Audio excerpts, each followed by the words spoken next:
Welcome, ladies and gentlemen, to the Soul Seekers podcast, where we believe that hunting has the power to transform lives through primal adventure, as we share our mission of mentorship is conservation. To learn more about everything we do, check out our show on Carbon TV or go to soulseekersnation.com. Freedom on, everybody, and stay soulful.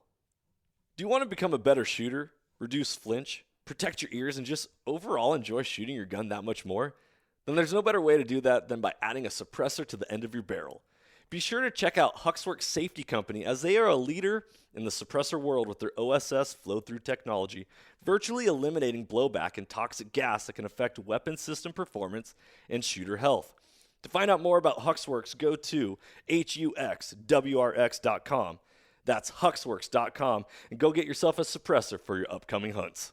This podcast is also proudly brought to you by OnX Hunt. When I first got into hunting, I kept hearing all about public land and different access and how to find different locations to hunt. I was like, well, how are people even identifying all this stuff? Well, sure enough, I came across the number one hunting GPS app, and that is OnX Hunt. If you guys want to get better at hunting and go deeper into your scouting, OnX Hunt is the number one GPS app for that. Join the millions of hunters who trust OnX Hunt to find more game, discover new access, and hunt smarter. It was a game changer for me, and I know it's going to be a game changer for you if you've never used it. If you have used it, you know the power that it holds. Guys, I really hope you enjoy this episode. If you want to know more about OnX, go to onxmaps.com/hunt. And check out their app. Be blessed, freedom on, and stay soulful. If you're in the market for optics, I want you to go check out blackdiamondoptics.com. Black Diamond Optics offers world-class sporting and tactical optics, including thermals, all at wholesale pricing, direct to consumer. They are going to be partnering up with us for 2023, and I want to start pointing you over towards their direction. Check out Black Diamond Optics. If you've got any questions about it, shoot us a message. Love to hear from you. Be blessed, everybody.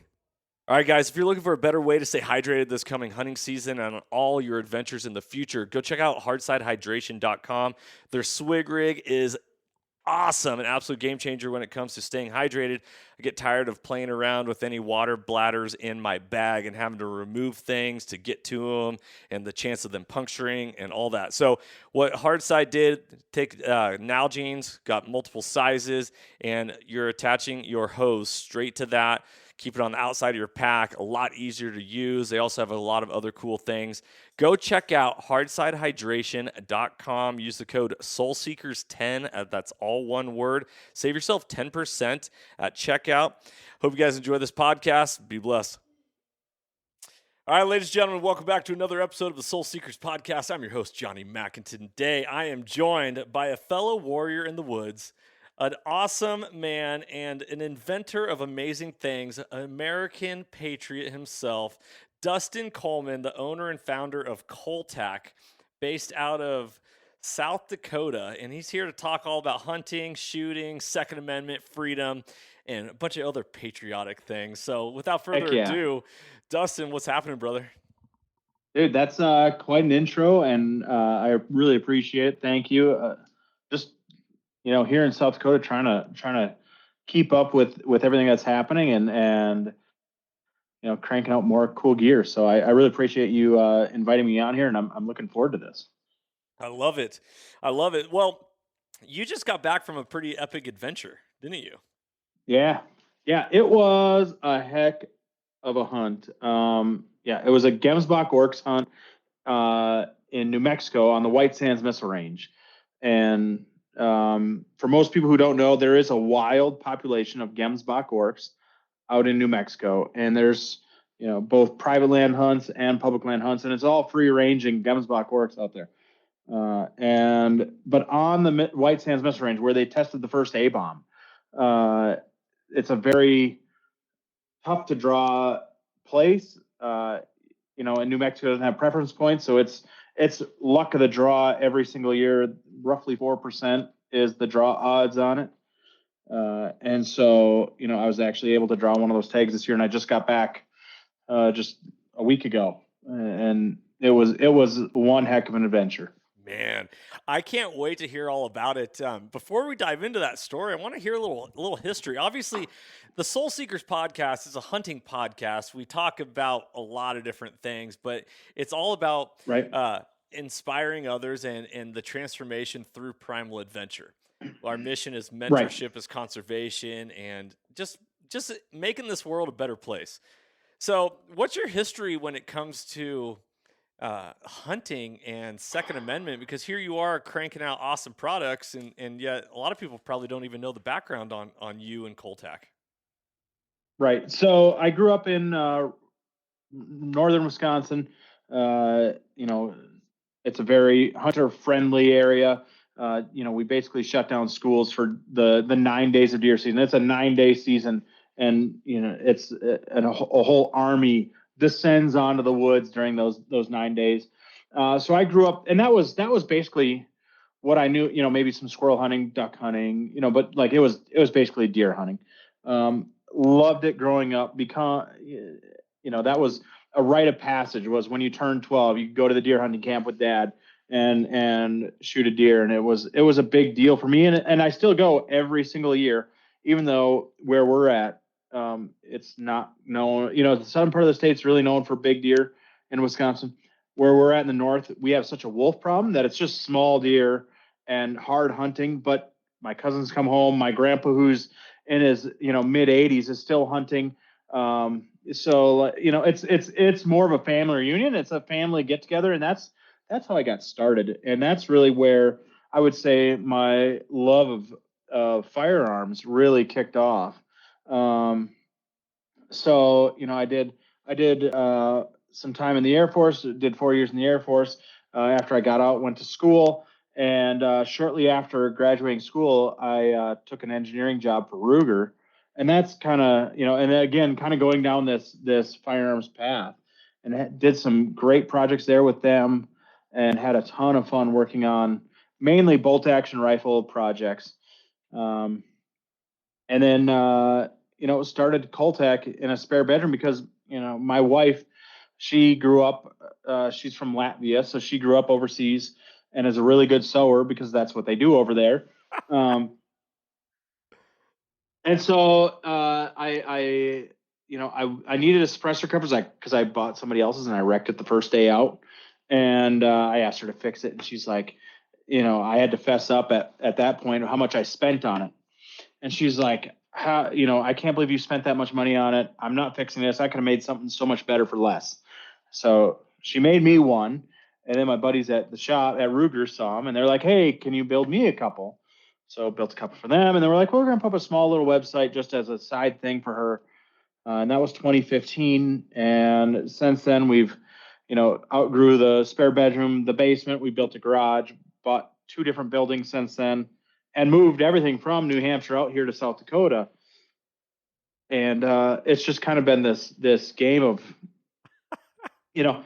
project after project after project. And, we do a whole bunch of, it's not just suppressor covers, still are one of our most popular items, but now it's support bags, different types of gear, a lot of military contracting sewing that we do, OEM manufacturing for other people who, we sew gear for other companies who, don't have sewing capabilities, so we'll sew their types of gear. And it's just been this wild ride of this. And now, we're here in South Dakota, and we're bursting at the seams. Like I said, we're adding on to our building and just trying to do everything we can to keep pumping, more manufacturing, and especially sewing manufacturing in the U.S., which is a hard thing to find. Right. By far, the majority of the sewing is happening over in Asia. And, if you want to talk about, what's good for America, we made decisions in the early 90s with some of those political decisions to allow so much sewing to just freely go over there, that the skills are basically dead here now. Mm-hmm. And when we hire, most of our employees that we hire have very little to no sewing experience because they're just trying to hire a trained industrial sewer. Yeah. They don't exist anymore. But we're doing a lot as far as trying to do lean manufacturing and automating as much as we can to try to be as efficient as we can. But at the end of the day, we still can't compete against slave labor. So, really trying to keep jobs over here on this side, keep the skills growing on this side, and good paying jobs. It's something that we really strive to do every single day. And, we've built a customer base that I think appreciates that and understands it. And that's what I love about, especially the firearms community, is they're willing and understand the premium that comes with having that American made, name behind it, or American flag on it. And then having a group of people who actually stands behind their gear. When they call up, it's one of 3 people who answer the phone. It's myself, and it's going to be Brooke or Ty, who are employee number 1, employee number 2. So you're going to get taken care of. Somebody here is going to answer the phone, know what they're talking about, take care of you. And even if it's your fault, we take care of some of the dumbest things that I love my customers, but there's some things where I just scratch my head and how the heck did you do this? And it's well, we'll take care of it. We'll chalk it up as a marketing expense and keep on moving. And it's okay. And I think, the firearms and hunting community, the Second Amendment community really understands and appreciates that. So that's really why I think have seen this growth, as we found our little niche. And as we grow, we are moving more and more into hunting, because that's where my roots are. Why I loved firearms in the first place was hunting. I love getting out and hunting and doing that kind of stuff. And so all of our products are driven because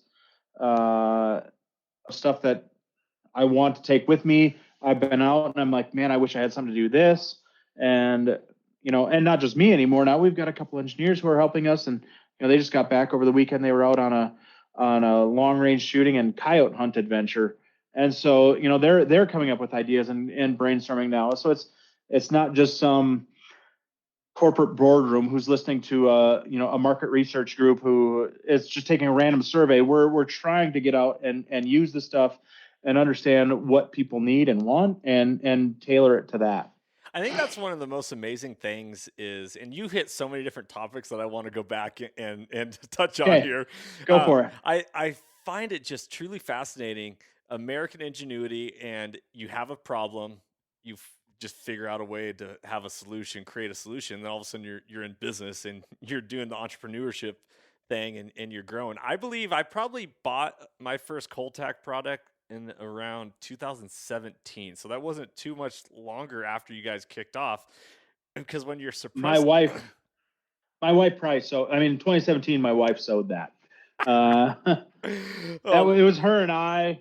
Yeah, and she was the main sewer. That is so awesome. It was one of those things where being a pro Second Amendment person all my life, it was, growing up with a BB gun in my hand. I lived in the Pacific Northwest up in the state of Washington, and so it was always rainy after school, but I wanted to get my Red Ryder BB gun, and I'd go with no rain jacket because I was tough, and I was this, right. Lone Ranger, and I'd go out into my backyard and pretend like I was some cowboy or army man, and I'd set up GI Joes, and just I was living hide behind a bush. Yes, yep. Living that adventure, yeah. Getting soaked, saying yes, this is what it's all about. And here you are going through that same process and understanding man, there's a need. And your wife being like, man, I could have done that way cheaper. It blows me away. Right. Blows me away. But yeah. the suppressor cover, when I got into suppressors, talk about a learning curve and something that's not taught very often. You don't realize how hot those suckers get, and then you lay it down on your gear bag, or you lay it down on something, or you're touching it, and the minute that happens, you're melting plastic and nylon and all sorts of stuff all over your suppressor. And yeah. What's going on here? Yeah. Well, I before I got into this, we were doing a test at Ruger where we were just mag dumping, and I had a buddy who leaned up a hot suppressor against the bumper of it was an old Toyota pickup. It was not even before the Tacoma. It was a 1989 Toyota pickup, and it melted that Half Moon right into the bumper. I mean, it is within, people don't realize and at this point, there's so many different law enforcement agencies and military groups who are using it that honestly, it's a safety concern where, they're shooting short barreled carbines and they'll transition to a handgun and drop this, red hot flaming thing right between their legs and burn the inner, their inner thighs. I mean, these things are like mufflers on cars, and you wouldn't dare touch a muffler on a car after, shutting it off. And so it's, and that's one of the benefits. And, the whole Mirage thing's another thing. So yeah, it's crazy until you shoot suppressed.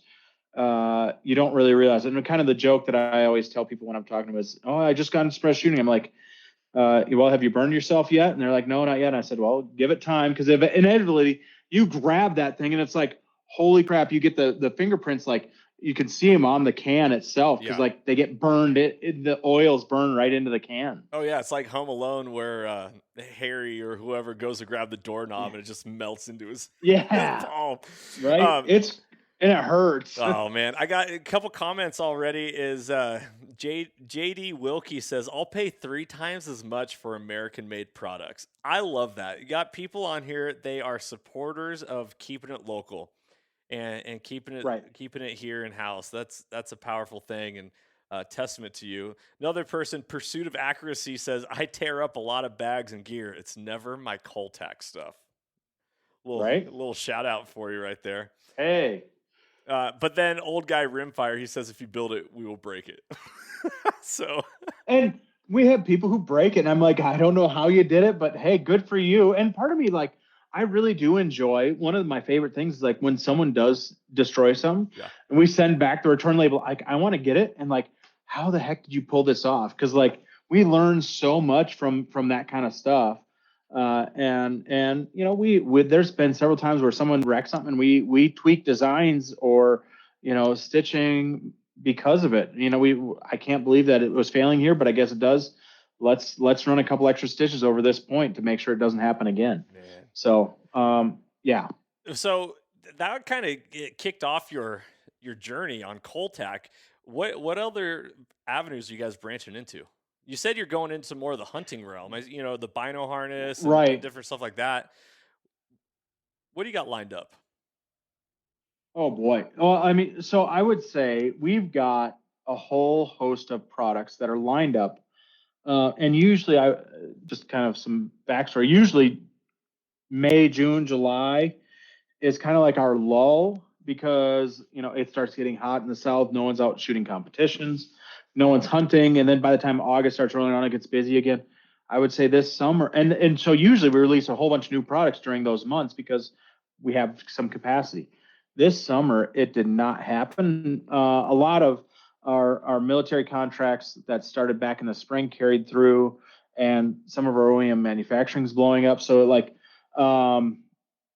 we've got 5 different products that are designed, ready to go. We're literally waiting for a hole in our production, schedule to fit some of these items in.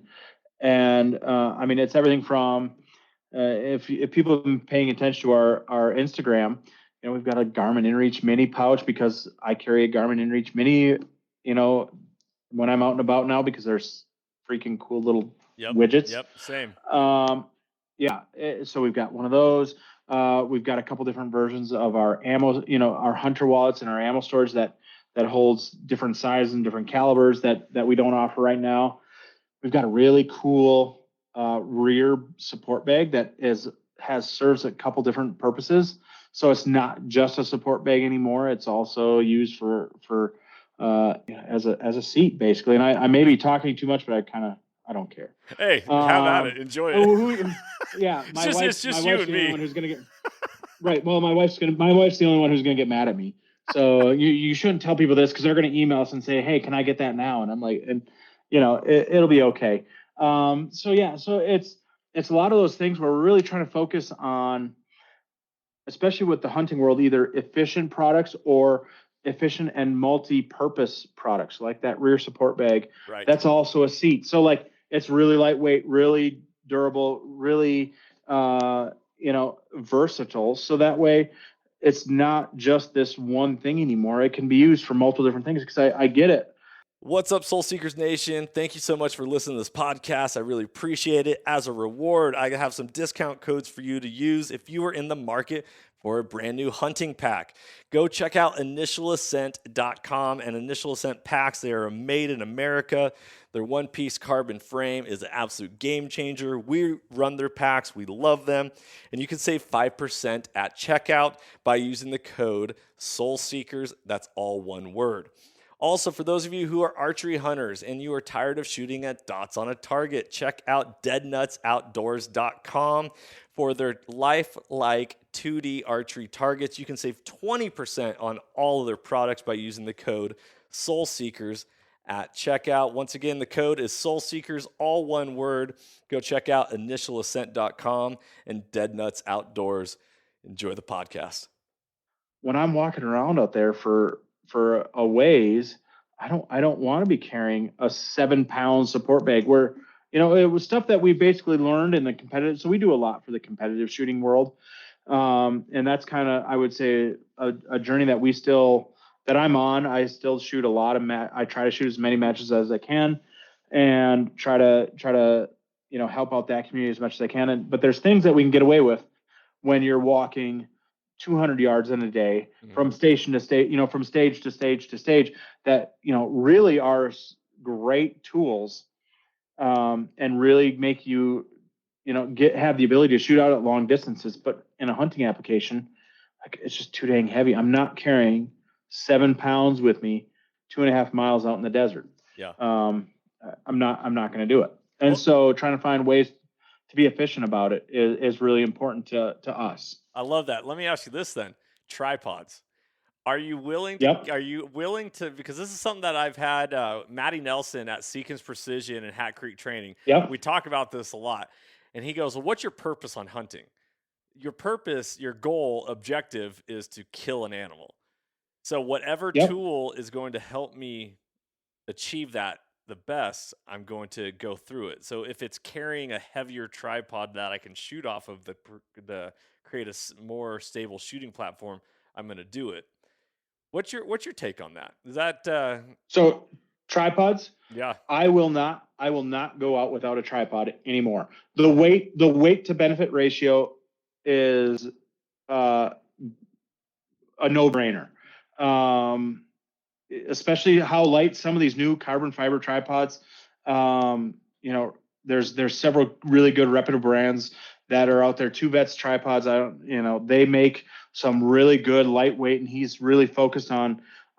He has several models that are very hunter focused.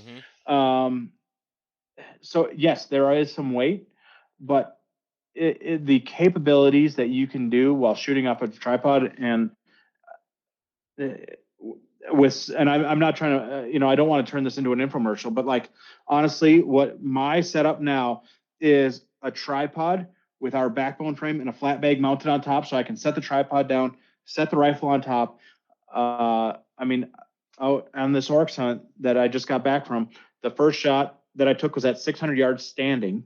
The second shot was at 700 yards. Both were direct vital zone hits. Wow. And taking those kinds of shots without a tripod, and we had to be up and over the brush, unless you're prone, you can't do that. And the terrain did not allow that. So, it's a tool that by far the weight to benefit ratio it makes so much sense that I do not go out in the woods without a tripod anymore at all. I love that. Okay. So let's dive into this for a second. So a lot of people, they will attach an Arca rail to their gun and then connect it straight to that tripod. You actually create a product. What you mentioned the name of it, Horseshoe, or what? The backbone frame. The backbone frame that sits on top of the tripod, so you don't have to carry an extra saddle with you or any other components. Is that how you prefer to shoot? That's 100%. And again, the backbone frame, we use a fill that makes it really light, and the frame is really it's skeletonized aluminum. It's a very light and efficient setup. And why I really like it, as opposed to setting up on clamping a rifle in, is I run a pair of Swaro binos Mm-hmm. with the rangefinders built in, and it has my ballistics calculator in it. So getting an accurate range when you're starting to shoot out at that distance is absolutely vital. So with that bag on there, I can set the tripod up. I rest my binos on it, get a really nice steady distance on the animal, and be confident in that distance. And and I trust the dope that it's giving me. And then from there, it's a quick drop the binos, rifle up and on it, and it's very fast and efficient. And so I do not like, and to each their own. So but like the systems that grip onto the sides. Yep. The saddle, I'm not a fan of. I do find every once in a while some people who have the Arca rail or Picatinny rail where they'll clamp in on there. But I feel like, especially for the hunting situation, being able to just rest on a good bag, you have so much more elevation and windage adjustment on the fly. Just resting on there, it's a lot faster, it's a lot cleaner, and then whatever you want to put on there. So like I put my binos on there. Some people have the the small monocular rangefinders, which when you're starting to go out at those distances, there's a noticeable difference in how you need to dial your dope between 500 and 600. And if you accidentally range over the back and get the bushes behind the animal, you could be missing that shot. So like that's where it's so universal and fast that's my preferred method. Man, I've seen this product before, but browsing your guys' website and following you on social media, I'm like, okay, that's cool, but what is it? That's cool, but what is it? So hearing you actually talk and explain this out, it's a powerful statement, because I know I missed what was it, 525. I missed a beautiful bear in Idaho in the month of June at 525, and I was fighting with my tripod because I locked directly into the ball. Solid platform, but the issue is any sort of just like little movement, you're fighting against your gun and your weapon, rather than just being able to shift it and be more steady. Well, and I would say that's where if you start taking some of these classes on long range shooting, natural point of aim, like having, not trying to fight the rifle at all, having that rifle sit there and you're just basically the flesh and the meat holding onto it, as far like getting it into the position, and you're not like trying to strain against it, because if you have to start fighting to get it to aim, it's a recipe for significantly less accurate shots. So having it free floating on top like that, and having a bag where it's free floating on top, but we use the materials that will sit there and kind of wrap around and hug it. So you're slightly, you'll push it into position, and then it kind of it'll hover there. And I mean, a lot on several of the last hunts when I'm using them, I mean, we'll sit there and just set the rifle on top of it, and it just sit. You don't have to hold on to it. You don't have to touch it. It's the rifle is balanced enough of itself that it just stays there, and you're glassing, trying to figure out, okay, this is the opening that they're going to next. Let's figure this out and see, which one are we going after here. So I really prefer shooting off of a bag, just for speed and, like you said, ease of movement sake. And it's stuff that I've picked up, in shooting competitions, and I don't shoot enough where I'm anywhere near the top of it, but I have fun and I learn a lot, and that's where, when you talk to the people who are winning, those matches, I mean, nobody's locking into a death grip, tripod adapter and winning those matches. And especially there, it's timed and on the clock, and you have to be boogieing to get stuff done. So it's those kind of skills that I've learned along the way, I guess, and try to apply them to actual hunting scenarios too. I love it. I'm actually going to have to get my hands on one of these, because now that I live in Texas, I do a lot of stand-up shooting nighttime with the thermals. I got dude, it's fun. I got Let's go shoot stuff at night. Yeah, so I got one of my thermal optics right here that I was transferring some footage. But getting on these hogs that are constantly moving, or coyotes or predators at nighttime, like you're set up and then they walk, and you set up and they're walking just constantly. And so Right. I could see this coming in handy big time for my thermal hunts. So we're gonna have to get you down to Texas, get you on one. Dude, tell me. I've been down there a couple times for night pig hunts. It is a freaking riot. And so yeah, you name the time. Tell me where I need to be. I'll get there, because it's it's a ton of fun. And yeah, I'm in. Done. We'll schedule this one after after we wrap up the show. Okay, so I want to hear about this hunt. So you said that it was a limited entry. Is it a once in a lifetime tag? Yeah. So they have on the White Sands Missile Range, they have a couple different areas, but once you draw for one area, and there's trophy oryx and there's broken horn. So the trophy oryx tag is a once in a lifetime tag. When you draw it the one time, you can never draw it again. You're disqualified from ever drawing again. Broken horn, where you have to have at least, or you can only have 25% of the other horn left, or is it 25% broken off? So because there's a lot of oryx out there where you'll see them and they're like one horn's just snapped off. Those tags you can get multiple times. It's a really tough tag to draw, because there's so many people, putting in for it. So yeah, it is the hunt that I was just on, once in a lifetime hunt. There's only a very select few who ever get drawn every year. And so when you do, and it's a complete lottery system. There's no preference points. I've been putting in for, several years now. And, I know the guide, the outfitter who I was with, he's a New Mexico resident, has been putting in for 17 years and has not pulled his own tag yet, where as a resident, there's way more, the pool for non-residents is only 10% of the allotted of allowed tags. So if they're giving out 100 tags this year, only 10% can be going to the outfitter non-resident pool.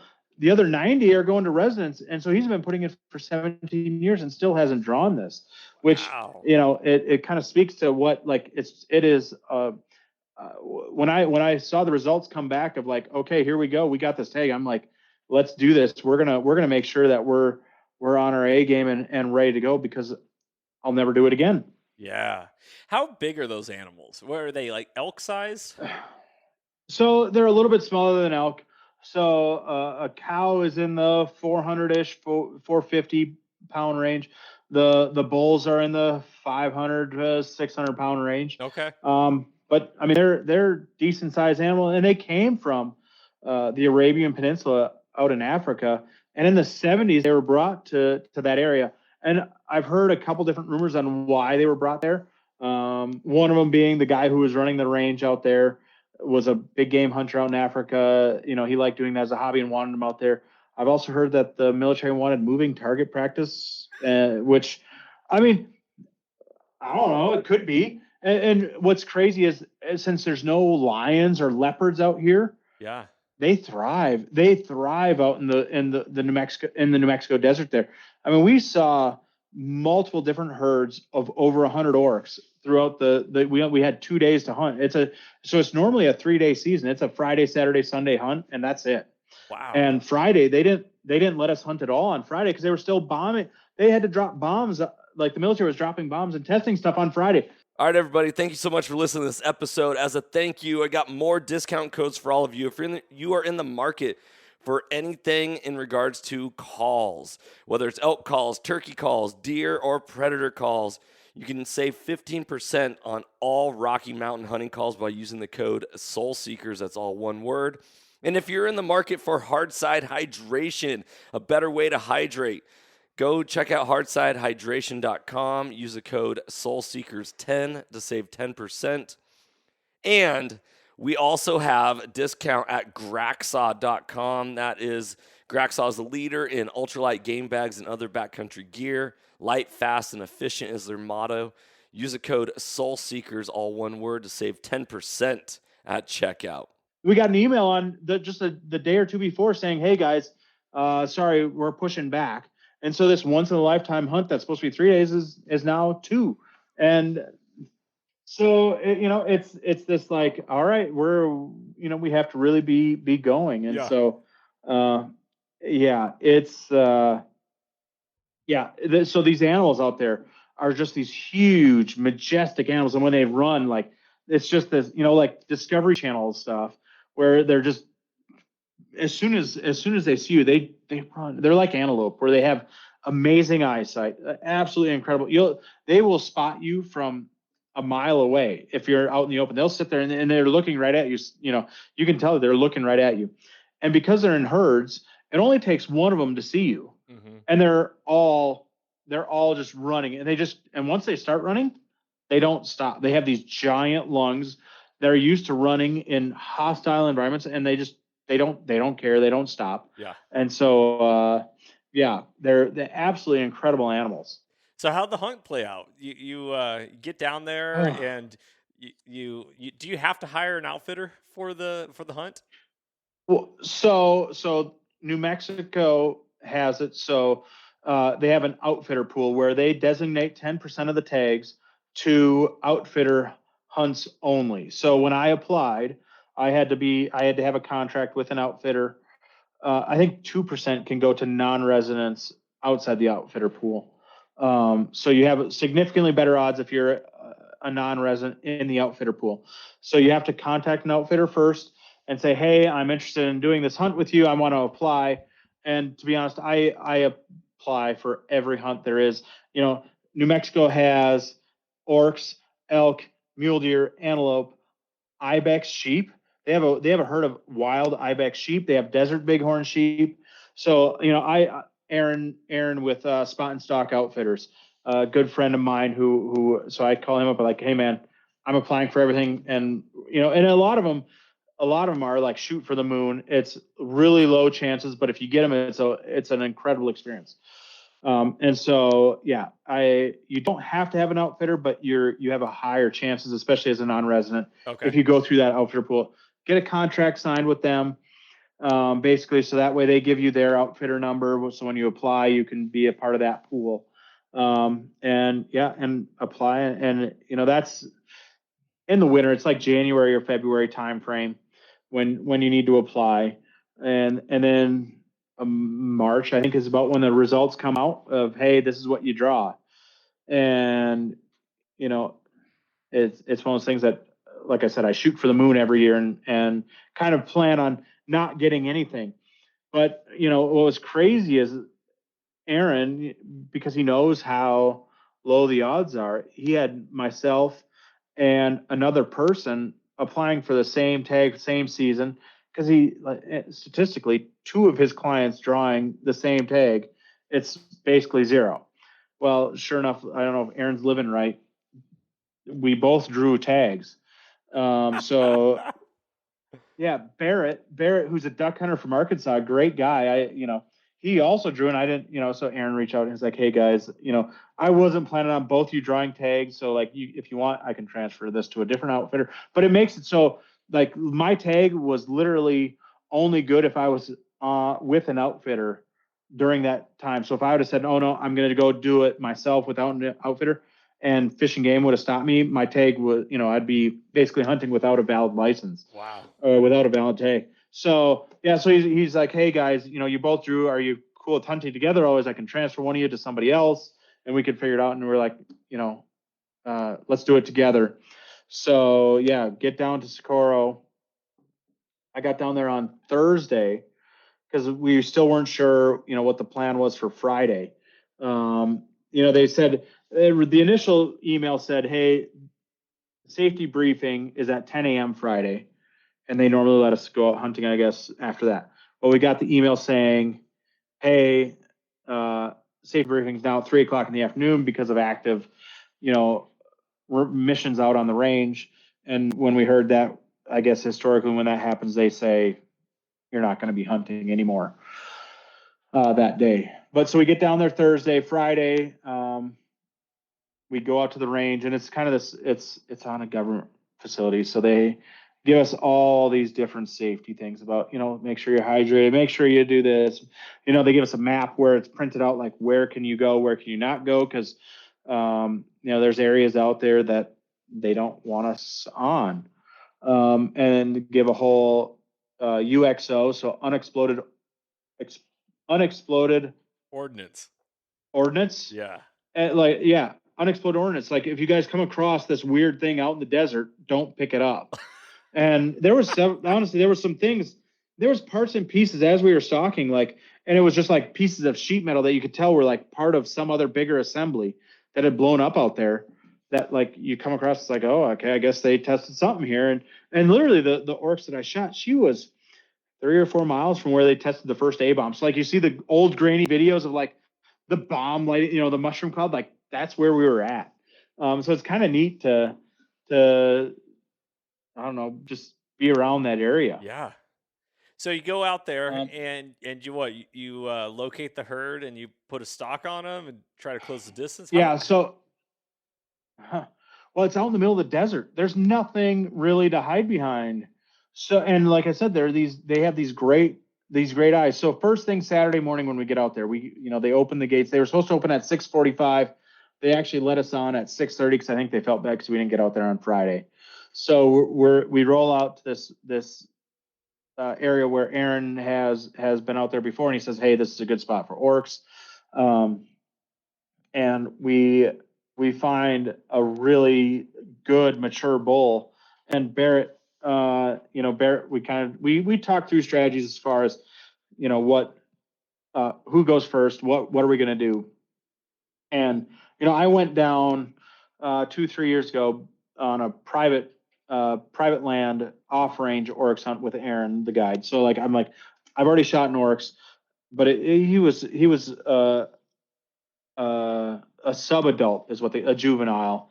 So nothing too great. So I'm like, hey, this is my once in a lifetime.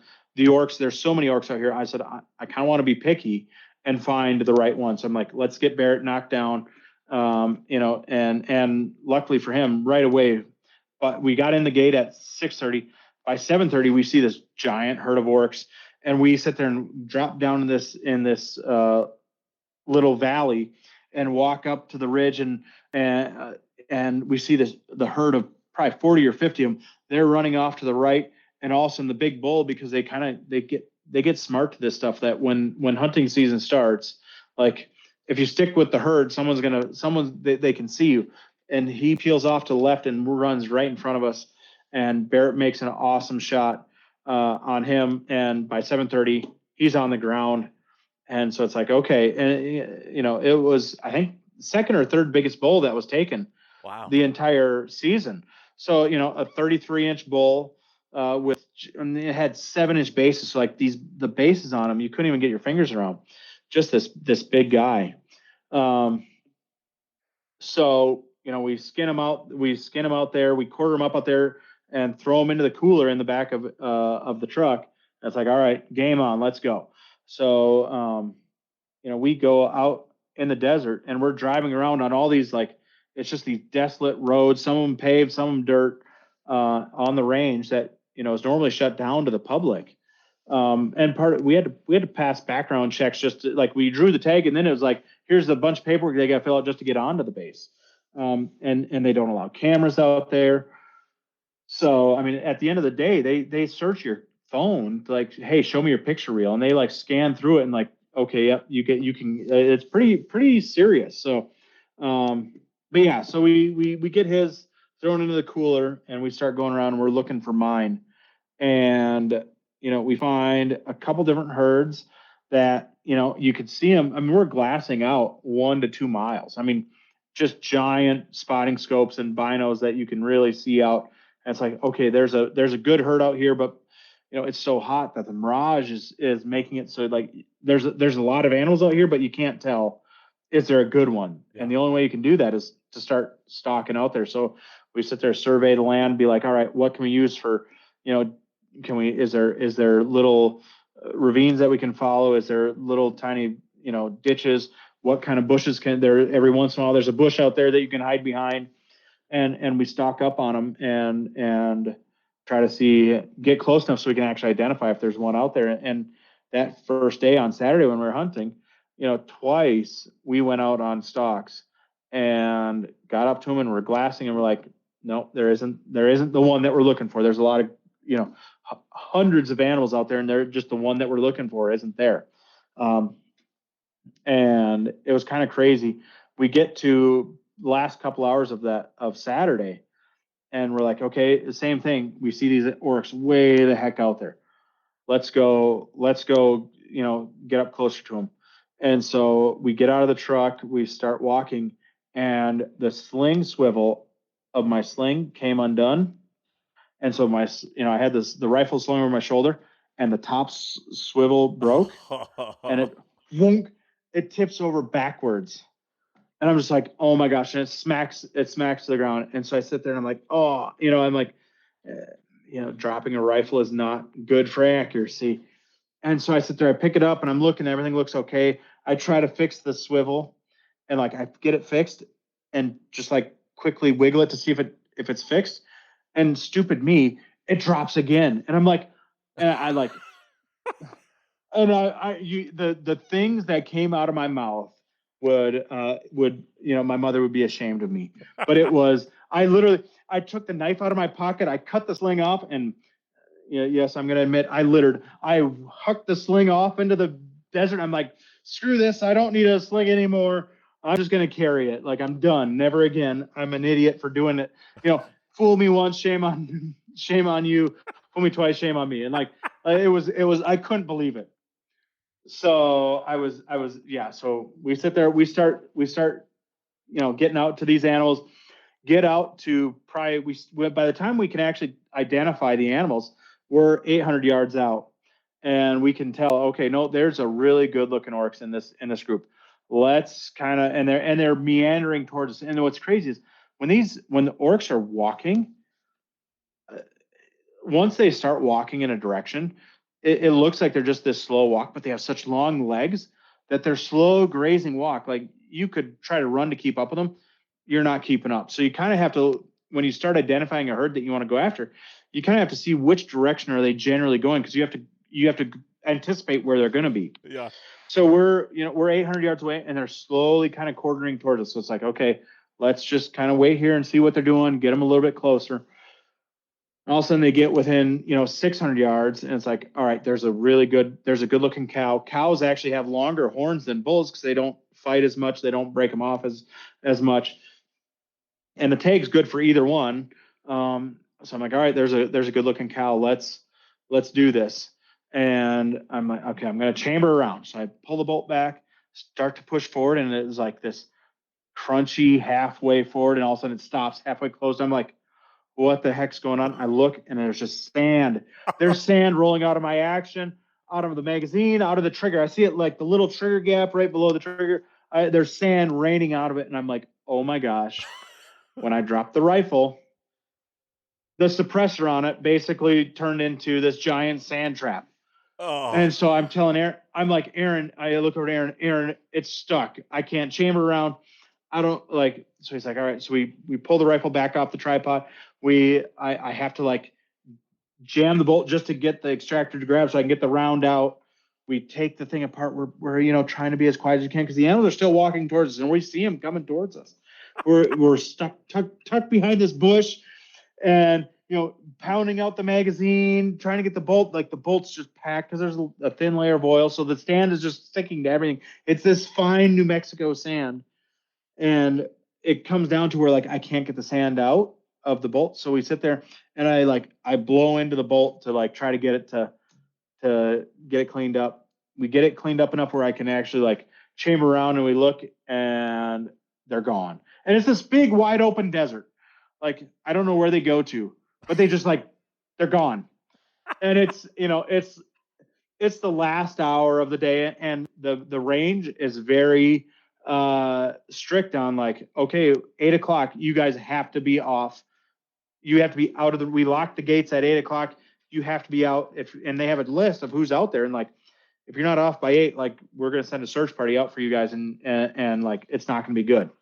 So, so we sit there, And like, it was just this defeat of like, I can't believe it, So we go to Walmart that night. I get a cleaning kit so I can at least like get the big chunks out. And actually, it's a good thing, even though I could chamber around the amount of dirt that I got out of that rifle on it. Like, it's a good thing that we didn't even shoot at it, because like, I think it would have been kind of bad. Yeah.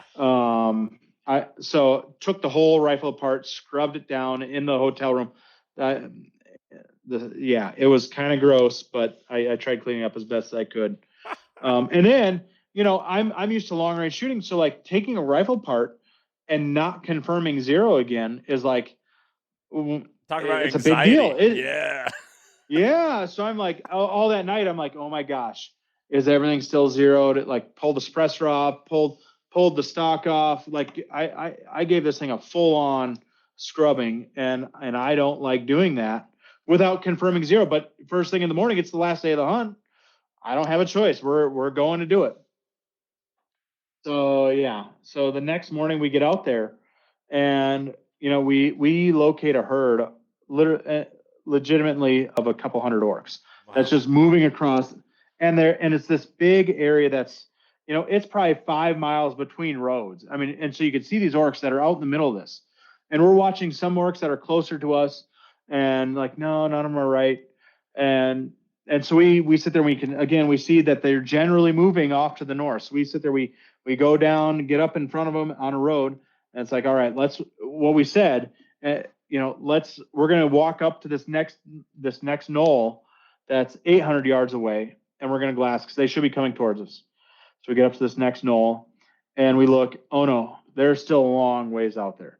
Let's go to this next knoll.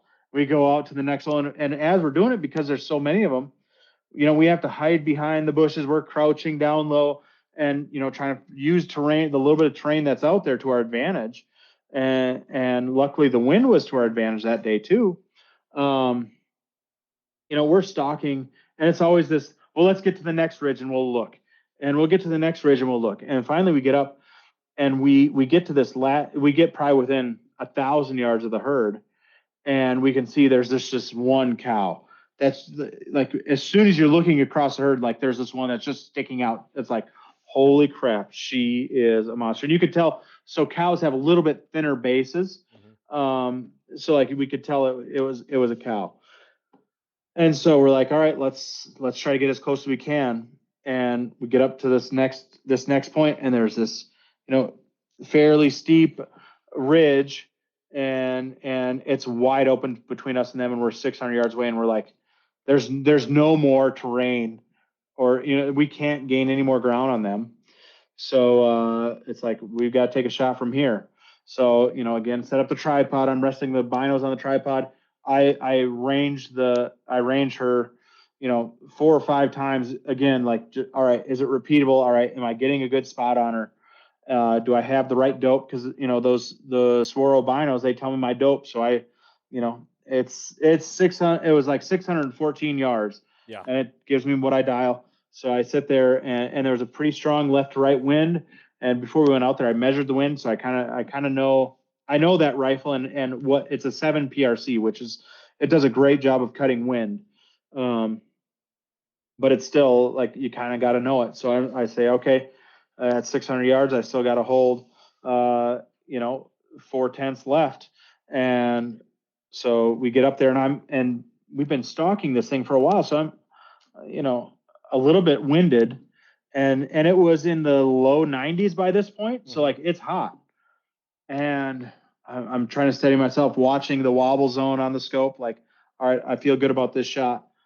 Take the first shot, and you can see she kind of kicks and runs, and because it's a suppress shot, the herd's really confused as far as like, what the heck is this? Where's it coming from? And they run off, and she's going with them, and it's Aaron and Barrett. Barrett decided to stay with us that day, even though he had already tagged out. He was there for the adventure. Yeah.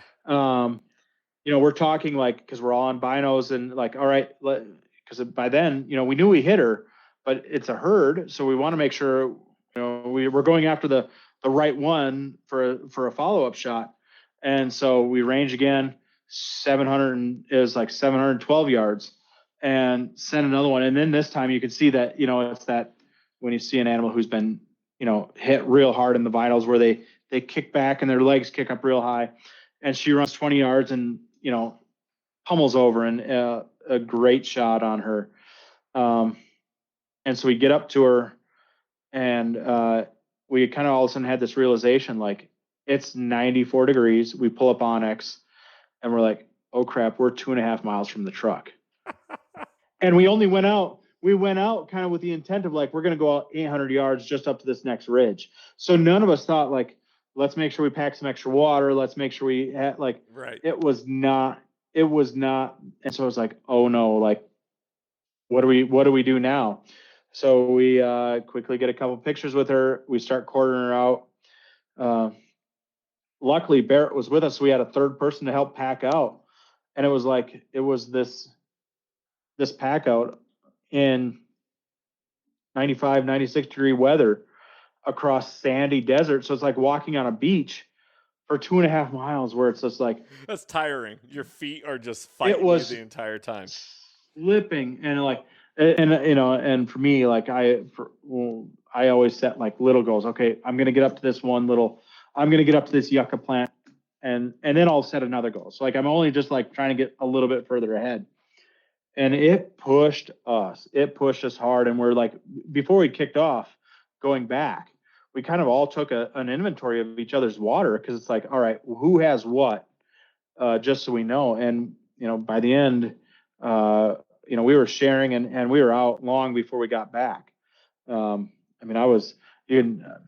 and Barrett were kind of making fun of me. I got back to the truck, and I started doing like the dry heaves, because like it was everything I had to get back. And it's stupid us, and I learn every time I'm out there, like, should have packed enough water, should have done stuff. And it's one of those things you don't realize it until you're all of a sudden in it. And once you're in it, yep, what else do you do other than get out? And so, I would say, between stocking up that far, shooting her at that distance, and then having to pack her back out, it was just an adventure that was wild, and actually was really cool. When we got up to her, she had wires wrapped around her horns that from one of the missile tests, one of the bombing tests, they had a bunch of wires out there, and like it's really thin electrical wire. Yeah. That's coated, like wrapped around her horns, and like kind of had this little mess around her horns. And I'm hoping we left it on and caped it out with it on. I really want my tax number says he's going to be able to save it. Like, I'm hoping that when it's all done, after it's mounted, like the wires are staying onto it, because it's one of those things that you'll never get to experience again. Right. It was absolutely incredible. And it's something that I'm won't forget. And so she ended up having 37 3/4 inch long horns, 6-inch bases, which for a cow is incredible for mass. She has this weird little like bend in her horn where it started to break, but then like didn't actually break all the way off. So a lot of character. It was a really good looking animal. She's going to look great on the wall. And the meat, honestly, Gemsbok Oryx. We were texting about it. It is second only to zebra. And I know I piss people off when I say this, but honestly, telling you people, if you have a chance to eat zebra, they're freaking awesome. But it's and I've had elk, caribou, moose, piles of whitetail. Gemsbok Oryx is absolutely phenomenal meat. So yeah, flew back here with the meat that same day, and it's in our freezer, and we're already chowing down on it. So sweet. What Hatchet Jane says, we need some recipes. Do you have you cooked it up any special way so far that you just are like, you got to try this? Well, so we've only had the one meal of it, and in our house, it's kind of like our tradition. So I enjoy hunting with my kids almost more. I enjoy hunting with my kids more than myself anymore. I've killed enough animals. I feel like I still get the rush. I still have fun with it. I still enjoy it. But I will say, like, I was bear hunting with my son this last spring in Saskatchewan, and like I had the shakes worse than when I shot my bear there. So like I enjoy taking my kids out. So in our house, when you shoot an animal, we have bacon wrapped tenderloins that first like night. Like that's what we do. So it's kind of I don't know. It's nothing secret, but you cut tenderloins up and wrap it with bacon, stick a toothpick through it, season it up real good with some you just even plain salt and pepper, and put it on the grill, and it's just like, and I think for us especially, it's like, that's what we do every single time. So that's the only meal that we've had with it so far. But it's just because it's that tradition for us, it tastes that much better. Oh, I love it. I know exactly what you're talking about, how you're like, man, hunting with my children is even more exciting. So this last year, I got invited to take my oldest son out on his very first hunt, and he was able to shoot a little spike buck down here in Texas. And I think I was actually even more jacked than he was. Oh, dude. Yeah. I'm like, yeah, I can't believe you just did that. It blew me away, right? Just like how powerful that was. I will tell you, emotions. Eating the meat that my children provided for me and my family. That's wild. Another level. Yeah.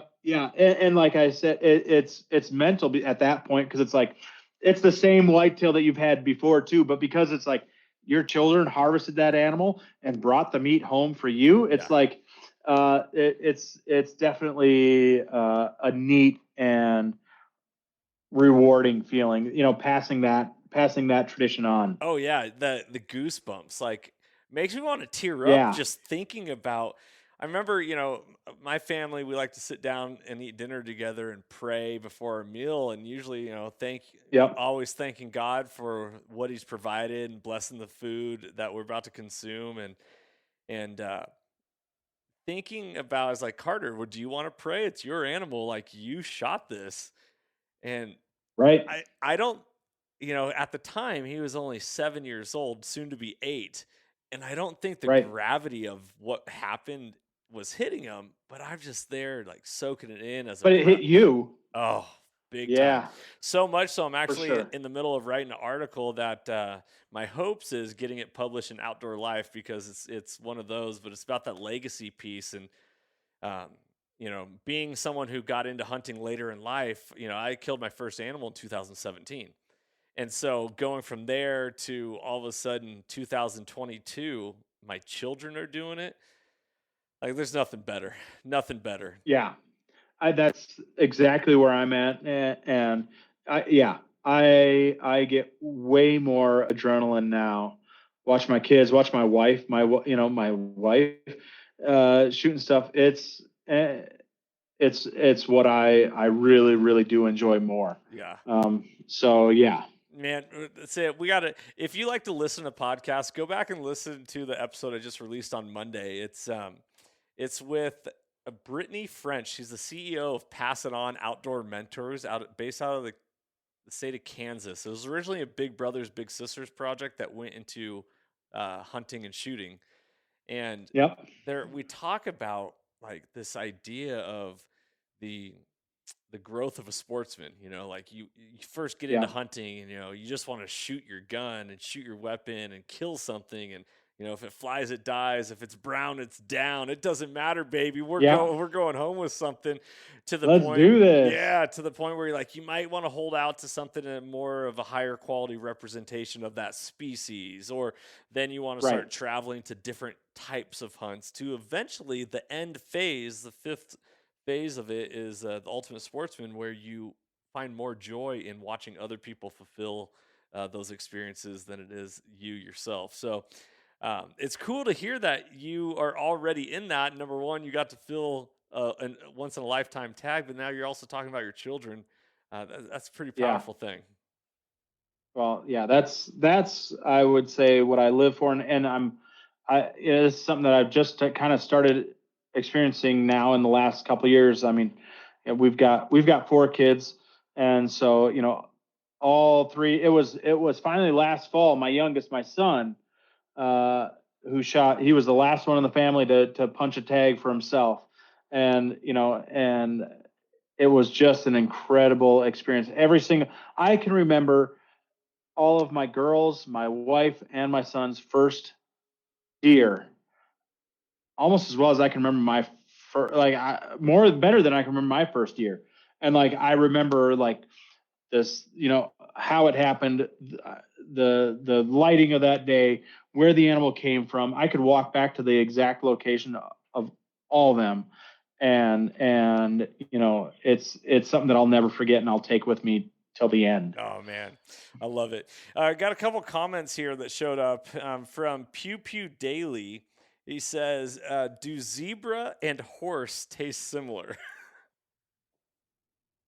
So I think I've eaten horse, but I don't know. I can't when you confirm. Well, so yeah, you spend time in Canada, like they cook up horse quite a bit. They just it's just ground burger meat, and you don't really know. And they supposedly they mix it in quite regularly. Been to Iceland, and they eat a lot of horse there. So I don't know for sure, but I will say if that's what horse tastes like, sign me up. I'll do it again. Yeah, so I went on, I think it was a cruise, and they said that they were serving horse on the cruise. And I was already a hunter at this point. And I was like, oh man, horse meat? I don't know if I could do that. But then if you really like stop and pull yourselves back, that's such an American thing to say, is like, oh, well, if it's not like within the scope of certain foods, right, I'm not going to touch it.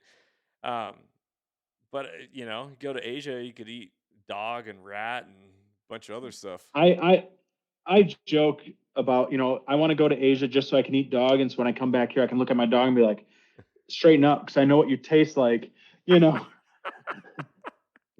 I'll cook you with some teriyaki sauce. Right.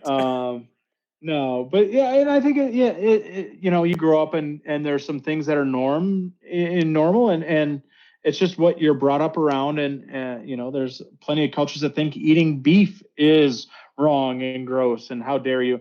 And for us, like, that's like, we don't even think about it. So, I think and I guess for me with hunting, why I really like it is, I know that animal has lived like a great life all the way through to the end. And I do my best to make sure that, the end is ethical and quick and as peaceful as can be, as opposed to some of these places where it's just factory meat where, I mean, it is horrible from the moment they're born till all the way through to the end. Yeah. And so, I'm not an animal rights person, but at the same time, I respect the life that they have, and I respect, our place in this entire system, and want to honor, what they provide.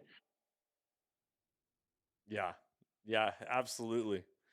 Absolutely. We got a little lag right here on Instagram. Hopefully that kicks back in. Oh, Dustin. Am I back? Yeah, you're facing the other way. Hey! Sorry. Hey. I don't know what happened there. Yeah. Sorry. It's all right. I'm trying to fix it real quick here. Yeah, my phone just all of a sudden freaked out and said, I'm done. It happens. Well, what we were saying, Pew Pew Daily was saying it might be a little easier for him to get his hands on a horse than a zebra. So he'll have to take your word on it for. Hey, yeah, it is what it is, man. We had, let's see here. Going back here, Carl 5K says, I almost hit one with the MRAP quite a few times. An MRAP? MRAP. Also had to call a ceasefire on the Bradley range shooting 25 millimeters. Cool looking animal. So yeah. There you go. Oh, they're majestic. They're majestic looking animals. And what is it, like Qatar Airways, I think has like that's the animal that's on the side of their planes. I mean, it's a gorgeous animal and that's the thing, when they run, they just have this gait to them where you could tell that they're used to running across deserts for days and not eating or drinking and just keep thriving. And then you put them in New Mexico with no lions and they just they go crazy. That's so cool. Man, so tell me this: what are you going to do with it? You going to shoulder mount it? Did you Yeah, keep the entire hide? Are you going to do a rug at all, or? no. So yeah, we're just doing a shoulder mount. Legitimately, I was thinking about keeping like the backside to do a rug with. But when we said, hey, we're packing out, and we don't have much water and all this other. and we don't have much water, and we don't want to it was like, let's get this done. Let's save all the meat that we can. And you know what? I don't need to have a rug of the back half. So let's just go. That was literally a discussion we had out there. So yeah, so shoulder mount of it. And yeah, it's already in the works, and we'll see. So cool. 12 months from now. Did you think of any new products on that hunt that you're like, man, I really wish I had this right now? Or are you going to start making gunslings? Right. So honestly, I was using a sling that I had made that I'm really looking at making. It wasn't the sling that failed. It was the swivel stud. So, I mean, I've honestly thought about this and like, how can I do it better, and how can it come up, not so, or how can I make it so it doesn't do that again? Yeah. And, yeah, we're definitely looking at that now. Like it's spurred some motivation, I guess is maybe the right way to word it, is like, this sucks. And if it's happened to me, it's probably happened to somebody else, but the swivel stud, it's such an old product. Like, and it's so simple. And I think I've just picked a really bad one where it comes out easy and pops off to the side. I wanted it to be quick. I don't know why. And in the process of being quick, it caused it to quickly come off. Oh, horrible. Yeah. So I mean, we definitely. So I brought 2 different new products that we're talking about releasing, and I got to try them out there, and it kind of reaffirmed, this is definitely a good product, a viable product, a product that's needed. Like I said, my engineers who were out coyote hunting this last weekend at that school, they also got to use it, and firsthand were like, this is awesome. And we're comparing against, our current products right now, which, I know I'm kind of biased towards, but I think we're great. But then this is just like that next step up. So it's the evolution, I guess, of the stuff that we're trying to get done. It's really interesting hearing you make a statement like this, like, I'm kind of biased towards it because it's mine. Yeah, like you wouldn't expect President Trump to go vote for Biden in an election. No, you're going to vote for yourself. And I think, I know for a fact that we're ingrained with this. You got to be humble, and humility is important. Don't get me wrong. Right. But humility and confidence are separate things. You have to know that what you're doing is the best, or is worth fighting for. Right. Oh, and I 100% agree. And what I try for me personally, as like a business owner and as just even a person in general, I really try to focus on what we do well and highlight those features, as opposed to, we have competitors out there, and I think we do stuff better than them, but I'm not going to say, hey, this guy, like his stuff sucks because of X, Y, Z. Like, I really try to just say, no, this is what we do, this is what we're good at, and this is why you should look at us, instead of trying to focus on this is why you should stay away from somebody else. That's I really do try to stay down that path, I guess. Yeah, absolutely. Ammo Tech says it's not bragging if it's a fact. That's right, baby. Ammo Tech. I love it. I love them. I love it. Okay, so let me ask you this real quick. We talked about at the beginning of the podcast, you on your journey of, growing up in the woods and going hunting and going on these adventures. At what point did firearms just captivate you, and at what point did you want to shoot something beyond paper? Oh, well, I mean, so I went this weird route, I would say. I first started, I would say, shooting, like I was squirrel hunting probably. So like my first things that I would really, we shot some papers, my dad and I, but growing up in Wisconsin, it's really densely wooded. So like a long shot is 75 yards. So you can kind of get away with really sloppy techniques and still make a kill shot. So I would say I first started with like animals, which is kind of weird to like, we sighted in the rifle. If you could hit a dinner plate at 100 yards, you're good to go. Right. And I mean, and everything, all those shots out there, you hear the animals before you see them. So like, it's all close range, close quarter combat is kind of, I mean, I love shooting deer in Wisconsin with the 45-70 because it's just annihilates them and wastes less meat. So I started there and then kind of started getting into more target practice, started reloading. When I was in college after the military, that's really where I started kind of really diving down into, what does it look like for, to make an accurate rifle. And so I was shooting a lot of paper groups. And then once I got to Ruger and started going further down the long range path, once you start shooting out at real distances, it's more you're shooting steel plates out at distance because no one's shooting groups. Well, I shouldn't say that. The type of shooting that I got into, I'm not trying to shoot groups at 800 yards. I'm trying to hit plates at 800 yards. And then shooting plates off of weird obstacles, barricades, shooting positions at distance. And so that was in my late 20s, early 30s. Like it wasn't that really long ago. And then it progressed to where now I'm kind of at a point where I can start going out and doing more shooting and hunting opportunities, going and doing these types of hunts, especially now that we moved out from New Hampshire to South Dakota. New Hampshire is very densely wooded, thick woods. So again, it's very close shooting where, out here, last year I shot my antelope in Wyoming at 770 yards. And so, it's kind of been this progression from animals at close range to paper groups at close range to steel targets out at distance. And now kind of starting to shoot animals at distance. So that's, I would say within the last, 3, 4, 5 years is when I've actually started like kind of this longer range hunting. It's even kind of progressing from there. Once I got out here to South Dakota, this is the first place I've ever lived really where rifle deer tags were not just over the counter for residents. So I got archery is, so I'm like, well, I guess I haven't archery hunted since high school.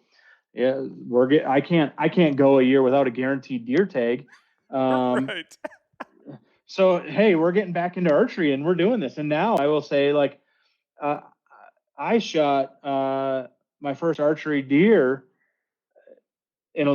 since high school, just 2 years ago. And like, it brought back that adrenaline, that of I'm close range and I'm sitting there and shaking again. And it's just this, what I love about hunting is like, it changes, sure you may wear out in some ways, but I always seem to find a different way to bring back that excitement. If it's, like I said, with archery, with my kids, out here in South Dakota, pheasant hunting, and watching my dog.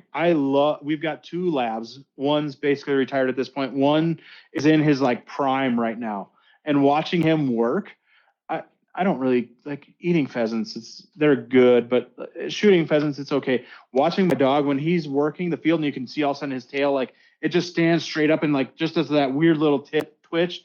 And like, he's just a stud out in the field. Yeah. Like I get jitters about that. So, I with hunting, I'm always kind of finding that next thing or, what we're doing, to keep it exciting. Do you find yourself? My wife, she tells me all the time. She goes, you find a hobby, a pastime, a pleasure. I don't know, whatever you want to call it. She goes, you get really good at it, you master it, and then you move on, and you're ready for something else. I don't know if I can say I'm going to move on from hunting at all. However, I do see like this, like what you're talking about, where it's like, oh, well, man, hound hunting sounds really cool. Or down here in the South, getting dogs for coons is really popular. Yeah. We had Brent Reeves from the what is it, the Bear Grease podcast on not too long ago. He's talking about chasing coons with his dogs and getting out after. And I was like, can I come? He's like, brother. By the way, he has like the Barry Manilow or what? Oh, I forget. Brother. Yeah, It's, the old Motown. yeah. Like, hey, of course Yeah. you can. Like, come on. Yeah. And I'll Dude, tell you a it's- story while you're on it. Yeah. I'm that same way. And my wife, I mean, she says I have OCD because when I go into something, I'm in all the way. And I would say, firearms and hunting has been the thing that has stuck the longest, and I don't ever see myself changing from it. It's just different facets within it is kind of, I would say, where I focus. And I'm the exact same way. And I go, when I decide I'm going to go in, I go all in. Yeah, like, hey, why we're not putting our toe in the water here. It's like we're cannonball Right. getting after it. Yeah. I just ordered 14 hounds. They're going to be here next week. Get ready for them howling all night long. Oh man. I think my wife would be pissed about, she's an animal lover, but I don't know if she'd do well with a team of hounds, because man, I love watching a good set of hounds work. Like, yeah, bear hunting with hounds, following hounds, bear hunting. It's incredible to watch these animals, to watch dogs get on the scent of an animal that's walked across the road 5-6 hours before and be able to pick up on that trail and just beeline it and follow that through. Everything has its own, I guess, just fascination. And I'm constantly being like put off to the side standing off to the side and be like, wow, this is absolutely incredible. Yeah. I can't believe I get to experience this. So a little birdie somewhere along the line told me that you're also a pilot. Oh gosh. So when you said you flew back from New Mexico that day, were you flying yourself? Were your arms tired? Or were you just like Yeah, I was flapping my wings. No, yeah, that is one of my newer obsessions. And if you ask my wife, it is the new obsession. So yeah, a year and a half ago was riding in the back of a Suburban coming back from a shooting match. So we drove from Rapid City to Grand Junction, Colorado for a shooting match. We had to leave on Thursday to register for Friday, shoot Saturday, Sunday, drive back Monday. So I'm out of the shop 3 days. And I'm sitting in the back on Monday coming back, and I'm trying to answer text messages. I'm trying to send in emails in the back. And like, it's this spotty service in the middle of nowhere. And I said, screw this. I'm done with it. I've wanted to do it for a while. And I'm like, this is what's going to happen. And I came back, told my wife, hey, I'm going to go learn how to fly. And I told her this, and she's like, no, you're not. And I said, no, I don't think you understand. I'm not asking. I'm telling you this. I'm going to go do this. And her first response was, well, I'm never going to ride with you again. Or I'm never going to ride with you. And I'm like, oh, okay, that doesn't change my decision. So yeah, I spent all last summer getting my license, got it in September. My wife actually flew with me for the first time. I had to, and she did it on her own. She got drunk because she's like, I can't get in the plane if I'm fully cognizant of what's going on. She rode with me, that first time. And then now every time she just keeps going with me more and more. And it makes trips like this. Like so for shooting matches now, I leave Friday morning, register Friday, shoot Saturday, Sunday, fly home Sunday night. And so I can get out and about way more. It turns those 13, 14-hour car drives into 3 hours. And so, yes. Yeah. And it's, I'm on my own schedule. So yeah, Sunday I shot that Oryx. And by the time we got back to the truck and we're it was 1 o'clock. By the time we got back to town, it was 2 o'clock. By 4 o'clock, I was in the air heading back. I stopped in Spearfish, the neighboring town where my taxidermist lives. I sent him a text message saying, hey man, meet me at the airport. I threw the head and cape out and then flew to Rapid City. And by 9:30, 10 o'clock the night, I was sleeping in my own bed and like did my own thing. So it makes it, yeah, it makes it way easier. And like, yeah. So when you were saying, hey man, let me know when we want to do this hog hunt, you ain't joking. Yeah. You're gonna fly right on down and we're gonna make it happen. So I've done 2 trips down to Texas now. In this since basically a year that I've been doing this. 5 hours, give me 5 hours notice and I'll be there. So yeah, I mean, it was kind of crazy when my son and I, when we went to Saskatchewan, I flew to Saskatchewan. I had to get a waiver from our insurance company because they wouldn't let me fly that far north. So I had to get a different rating. I had to get my instrument rating so I could fly through the clouds. So they would allow me to fly that far north, and flew back with a gun, a bow, and 2 dead bear in the back of this plane, crossing the border. So it definitely adds a different element to it, but it's, yeah. And I'm a geek. I'm a science geek, and like there's a lot of science and physics that goes into this kind of stuff. And I'm a motorhead. Like it feeds right into everything that I really like, and then it helps feed the other passion of let's go shoot guns all over the place and let's go kill things all over the place. And so I would say those 2 obsessions feed into each other. So what you need to do is get your pilot license for helicopters, and then let's go on a hog hunt out of the helicopters down here in Texas. Those guys are nuts. I love it. My insurance company already hates everything that I do. So if I told them, hey, I'm gonna get a helicopter and fly it and shoot guns out of it, I think like my insurance agent would just be like, dude, I love you, but I can't help you anymore. I'm out. I tap out. Yeah. So that's wild. Hey, here's a question I had for you. I was thinking, you said you're shooting 7 PRC, and your shots were at 600 and 750. Is that what you said? Seven. No, just over 7. Yep, 6 and 700. Okay. Are you shooting the Hornady ELDX then? Is that what you're pushing down range, or what bullet were you shooting? So unpopular opinion here. The Hornady A-tips are a matched bullet. Yep. They're not meant for killing animals, but they kill animals really, really, really well. It's impressive what they expand, and they expand really, really well. I was down in Texas back in July and shot a black buck with a 6.5 Creedmoor using A-tips. And I sat there, shot this thing, and it was probably only 70 yards away, but I was standing, resting on the tripod, my go-to setup.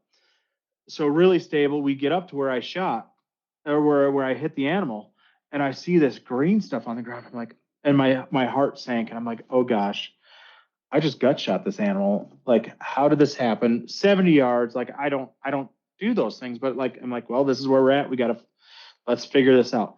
And we walk 40 yards, and here's the animal crumpled up and dead. And what happened, it was a perfect vital shot right through the chest, hit the heart, but there was such a force as it expanded and went through, it actually pulled and ripped the diaphragm and the stomach up through the chest cavity and went out. Like, it was the most gruesome wound I had ever seen. Wow. And I mean, yeah. So back when Hornady used to make the A Max, which was supposed to be a match bullet, I shot probably a dozen whitetail deer with those, and it kills them dead and does an amazing job. So 190 grain on the 7 PRC, 190 grain Hornady A tips, just screaming. Okay, so I was gonna ask you this: did you recover anything from the bullet at that distance? It was gone. It was gone. So I shot my very first animal I shot was a black bear, and I shot it like 30 yards with ironically that you said, an AMAX, Hornady AMAX bullet. Dude, it freaking kills animals. 168. The melters. Yes. So 168 grains, and that's 308. That's in 308, and that's what was left.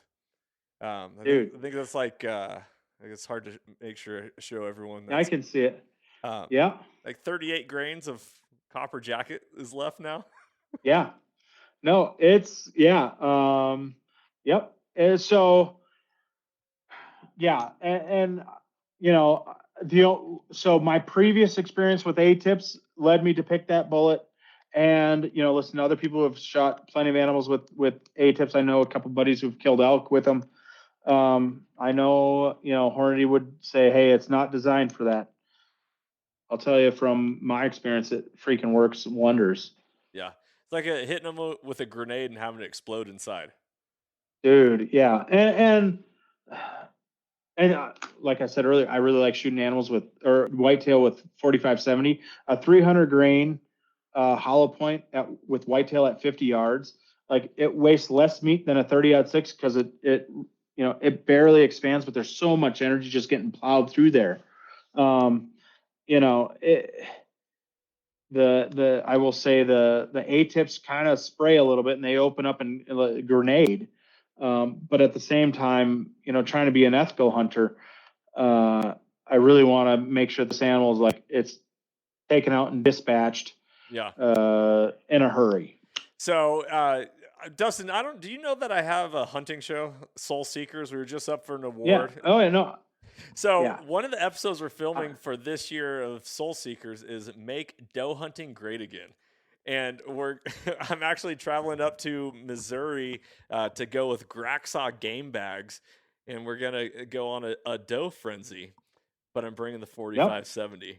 And yes, yeah, do it. Yeah, hammer time. Yeah, right. Yeah, so it's interesting for rifle out here in South Dakota. The tag that I drew was actually it's 2 for 1. I drew 2 white-tailed does out here in South Dakota, and it's going to be out at distance. So I'm trying to decide what caliber I want to take. But 45-70 is definitely on that list. I also drew a cow elk tag out here in South Dakota, which drawing an elk tag out here in South Dakota is actually fairly hard. But I've got 4 kids and a wife who and they're all old, they're teenagers now. I got 4 teenagers trying to feed them. My goodness, I have no shame in shooting does and feeding my family. I'd much rather feed my family this than some of the other alternatives. So I'm not ashamed to say, hey, I'm gonna stack the freezer, starting now, and see where it takes us. Yeah. So I picked up my very first Texas lease, and I've been in Texas a little over 1 year. I'm used to out west, you get 1 deer tag. Like, here's your deer tag, go fill it. Down here, you get 4 deer tags. You get a branch antlered buck, a spike buck, and then 2 doe tags. For me, that doesn't count my children that can also hunt. And if my wife, we literally, not saying, I want to make sure we manage our property properly. Kind of property properly. It's a tough one to say. Yeah. But it's like, dude, in theory, we could just be stacking does left and ammo tax. I'll stack does like cordwood. Dude, they're delicious, and everything has a place, and I'd much rather if we're talking about animal rights here, have something that lived a good life out in the field, out in the forest, and was taken in a quick and ethical way than some of these other animals. And I am so happy that I can share that with my family. And now, like you said, my family's sharing that with me at times. And so, it's a great thing. Totally. I just heard an awesome dad joke today. You're a father of 4. I'm a father of 3. Yeah. I'm a big fan. Come on, get those numbers up, man. Yeah, this guy goes, why do horses have such low divorce rates? Because they're in stable relationships. And I was like, oh, that's a good one. That goes along with the whole horse thing, whatever. Yeah. And anyways, question got asked, are you guys shooting muzzle brakes or suppressors on 45-70s, or are you keeping it OG? So I suppress everything if possible. And for 458 bullets. So I have a thing for 458 bullets. I love shooting big, heavy cannonballs. I've got two different Ruger Americans in 450 Marlin, which don't exist.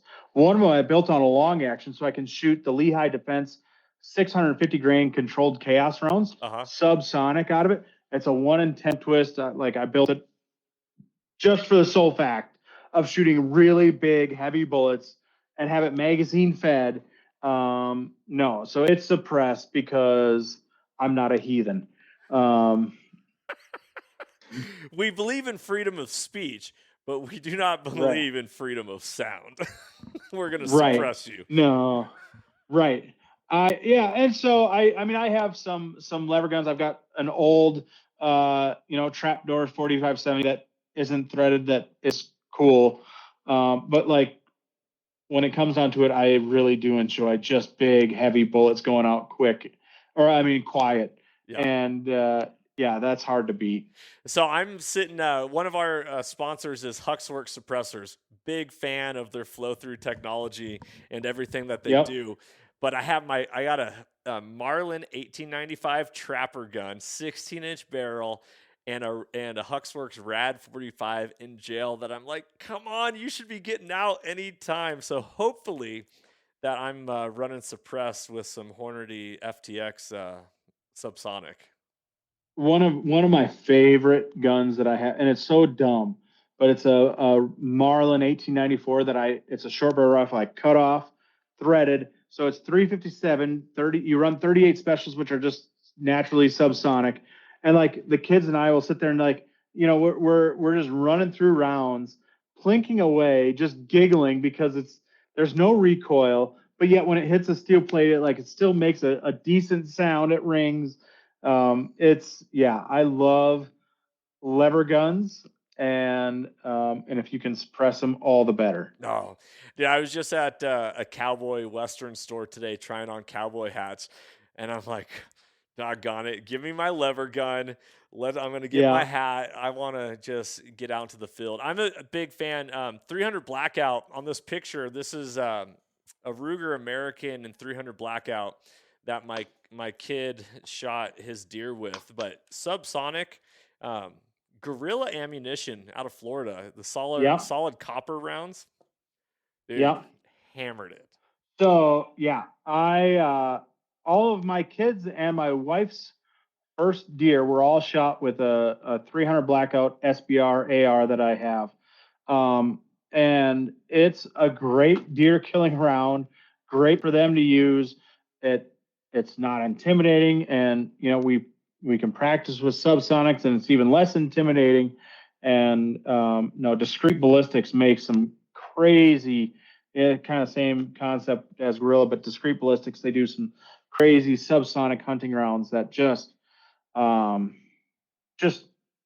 a number on animals when you're hunting. And so I can't speak more highly of anyone else. And it's 300 Blackout. I think they always said like 30-30s killed more deer than anything else. And my first year when I was 12, I used a 30-30 lever action. I think it's not going to be long, and 300 Blackout may be overtaking that, just because so many people are finding that it's a great starting youth, small person round, and still gets it done. It's so funny. I bought that rifle when my oldest boy was probably like 1.5 years old. And I was like, this is going to be his first deer rifle, as an excuse for me to, get another gun in the house. Like, oh no, babe, like this one, our boys are going to be shooting their first deer with it. No joke. Shot it. And, I filmed him shooting. He was shooting off a tripod. We had, Texas, the blind was 100 yards from the feeder. So I think it was 109-yard shot is what I ranged it at. And it's a cheap, like Amazon scope, Barska scope, like something like, it's a fixed 4-power and giant mil dots. But for some reason, it's dialed at the crosshairs are at 100. And if you're 50 and under, you aim 1 mil dot up, and if you need to Yep. go 150, 1 mil dot down. And the thing's been just dead accurate. I had the kids out in their garage. We moved into a neighborhood that is 1 acre lots and not very many homes are built. So I took my 3D Right. deer archery target and I walked it out of 100 yards and I was like, all right, we're sitting on this cooler and we're going to just practice racking this bolt and squeezing that trigger and keeping those crosshairs right behind the what? The front shoulder. That's right, kids. Yeah. Yes. Yes. Well, so in our house, what we always did, and it's kind of weird and morbid, but like as we are getting the kids ready to go, like shot placement, our house in New Hampshire when we had these steps that you could see down into like the dining room and living room because we were always shooting from tree stands and fairly close ranges. So like you kind of had to know like where to point. So I'd literally take our dogs and like lead them in and be like, all right, if the deer's facing this way, where do you shoot? And like that was that. Like they had I think it was my son finally had a laser pointer like that we used as like just for playing with the cats and the dog. Like any point, like okay, I'd point right there, and like it finally like it doing that made it click. Like okay, you gotta really look at what angle you are on the animal Right. to make that vital shot. And it was our poor dogs were the if they only knew what we were doing, they'd probably be pissed, but No, they would love you regardless. oh, wow. I always say that too. My dogs, I think, love me more than my wife because, I show up at home and it doesn't matter if I've been, gone for a day or a week. They're constantly shaking their butt and they're excited to see me. And I'm like, I tell my wife, like, hey, you don't do that for me. Yeah. And, and then I get slapped and I deserve it. But yeah, shout out to our wives. If only they would shake their butts yes. as much as like the dogs do. Right? Exactly. No. Speaking of my dog, Yeah. he's out my door right here, just staring at me like, "Oh, let me in, throw me a bone." Right. Oh Well, man.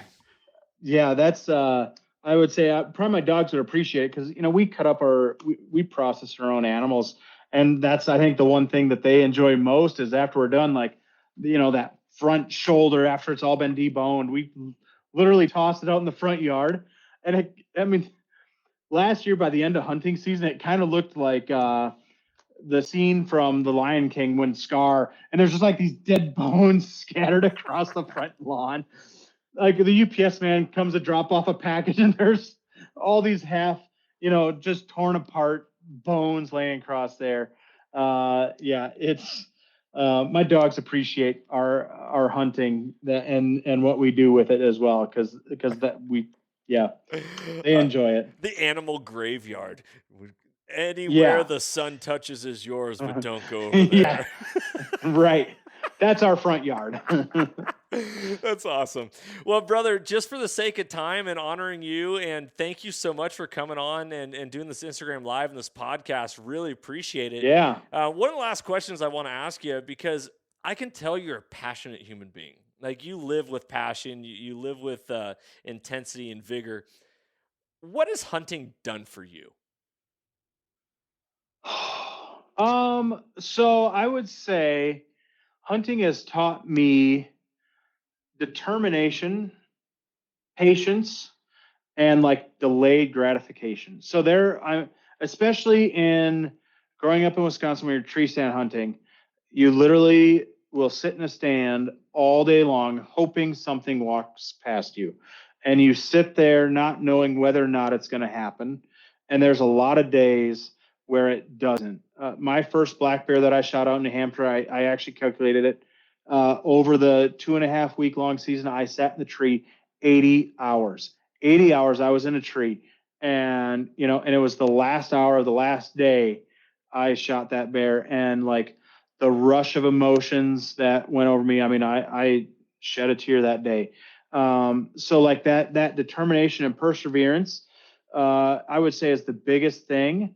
And knowing like, keep at it. If you keep working hard, something good is going to happen. Yeah. And good things happen to those who wait. And so, that skill, I would say just as a general life skill, I use that as a parent, a husband, a business owner. It carries over into my daily life multiple times in a day. Man, I love it. I love asking that question because That's it doesn't get spoken about as much with the passion the way someone when they're directly asked. yeah. Like, oh yeah, hunting's awesome, man. Yeah, you got to try it. But it's like, no, let me explain to you why you need to do it. And it's the process. It's the process that, like, it's not about the, the small window where it actually, the kill actually happens. It's all the work leading up to it. And depending on the hunt, it's the work after it, with this oryx hunt, the work, I'm never going to forget that pack out. And it's like, holy cow, I questioned whether or not, like, we actually as a group questioned, like, do we set stuff down here, mark where we're at, go get water and come back? And it's like, it was so hot. We're like, no, we have to, out of respect for this animal and to get this meat out of here, no, we're going to knuckle down and get it done. So, no, it's not about the killing. It's about everything else before and after. Yeah, man, that's awesome. That is awesome, man, brother. I am so honored to join you and have you be a guest on this episode of the Soul Seekers podcast. I can't wait to. I'm gonna have to order up a backbone bag frame because I know that is something that I'm gonna be putting to use very soon. Even honestly, having my kids shoot off of a tripod for deer season, that I know how much of a pain it was to try to get my tripod and gun lined up for my young kids. It's like that Yeah. is a game changer. It does. It changes everything, and it makes it, especially like trying to have a little kid. And that I grew up again trying to shoot a 270 freehand, and you're wobbling, and and you're shooting, 12-inch groups, and that's okay. And I get it for what we were doing. It was okay, but it was really hard. And why make it hard when we have some tools that can make it really easy? So yeah. The game has changed. Yeah. I mean, people used to play football without helmets also. So yeah, right. Well, and this is something that, I'm trying to convert some of the things that we're using, and the skills and tools that we're using in competitive long range shooting. I want to start bringing them more over into hunting, because I feel like tags are getting harder to get, land is getting harder to be able to access. And so, we're taking, and technologies for both rifles, ammunition, and optics have advanced so much that there's still a human involved. And so we want to try to, find ways to, I guess, help with that situation. And like these, some of these are once in a lifetime opportunities. When you only have one shot at it, like, let's stack all the cards in your favor, and not just your favor, but out of respect for the animal too. You don't want to be taking lobbing shots at a running herd. It's not fair. It's not right. And I really hope, we can move past that. Oh man, that's awesome. Hey, website address. How can people find you? So Cole-TAC.com, COLETAC.com. And we have a website there, our email, and we've got a little support link there if you need to get a hold of us. We also list our phone number. And like I said, if you call up, it's going to be one of 3 people answering the phone, and we're going to help you through it. We like those questions. We like interacting with customers. We're also fairly active on Facebook and Instagram. So, no matter what media you choose to reach out to us, we're going to find a way to interact, and we really do enjoy that, and we like hearing back from our customers. I love it. I got to tell you, man, one of the biggest, like, if you want to get under my skin very quickly, send me to a phone situation over in like the Philippines, like customer service. Yeah. Trying to call and hearing you say, I'm going to pick up the phone, or 1 or 2 other of employees is going to pick up the phone. Like, that says a lot about you as a company, because you are setting that tone. Like, we're here for you. You're here for us. Like, we're doing this together. And it's powerful. Yeah, no, I model our phones. I'm trying to model our phone system, and we don't do it all the way. Uline. So the listeners out there, go to uline.com, call their 1-800 number that's there, and you'll be lucky to hear the phone ring once, maybe twice, and they're going to answer, and they're going to be the nicest, most helpful people. There's no press 1, press 2. There's a person on the other end who can help you deal with your problem. And that's like, I literally do it as when we're talking to people how I want to model our customer support system. I'm like, I literally will call up Uline and be like, hey, it's Dustin from Cole-TAC. I just want to say hello. And they're like, oh, hi, and all right, well, is there anything I can help with? And I'm like, nope, we're good. Just want to say hi. And yeah. So no, I do appreciate that. 'Cause yeah, I literally get this morning, I can't remember who I had to talk to.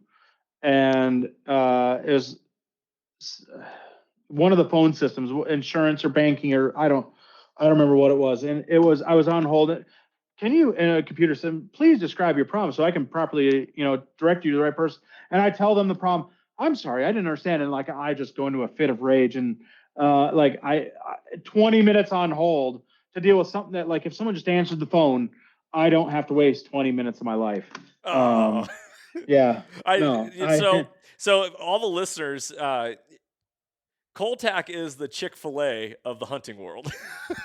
No, I wish that's another one that I bring that up as an example. Like, I have never gone through a Chick-fil-A and had like the person helping you say, like, be upset, be crabby. I don't know what they do, and I'm trying my best to replicate it here, and we're not perfect at it, but like, that's what we're striving for, is where like everybody's like on the same page, and like they just want to help their customers, and that's what we want to do too, because like I'm trying to build long-term, lifelong customers. Yeah, I love it. Hey, the great Brent Reeves joined us, Mr. Smooth talking himself. He hopped on the IG Live, man. I heard all about your Barry Manilow voice, and just that voice for radio. He's got a face for TV. I don't know. I keep the IG Lives minimal because face for radio. Right. I'm just kidding. All right, this has been great. Everybody, thank you so much for tuning into this episode. Go check out Cole-TAC. Pick yourself up some swag, a suppressor cover, backbone, a whoopee bag, all that good stuff. Yeah. And have it and be more successful this coming hunting season, being able to stay solid on what you're shooting and aiming at. Remember that hunting has the power to transform lives through primal adventure, and you can never outgive good, as mentorship is conservation. I'm Johnny Mack for Dustin Coleman at Cole-TAC. Be blessed, everybody. Freedom on. And as always, stay soulful. If you enjoyed today's podcast and want to support the show, you can always like, share, subscribe, and leave a rating, as it helps us share our mission of mentorship is conservation. Thank you so much for tuning in and being a part of Soul Seekers Nation as we transform lives through primal adventure. If you want to get more connected with the podcast, check out the Soul Seekers Nation Facebook group, as I look forward to connecting with you on the next episode. So stay tuned and stay soulful.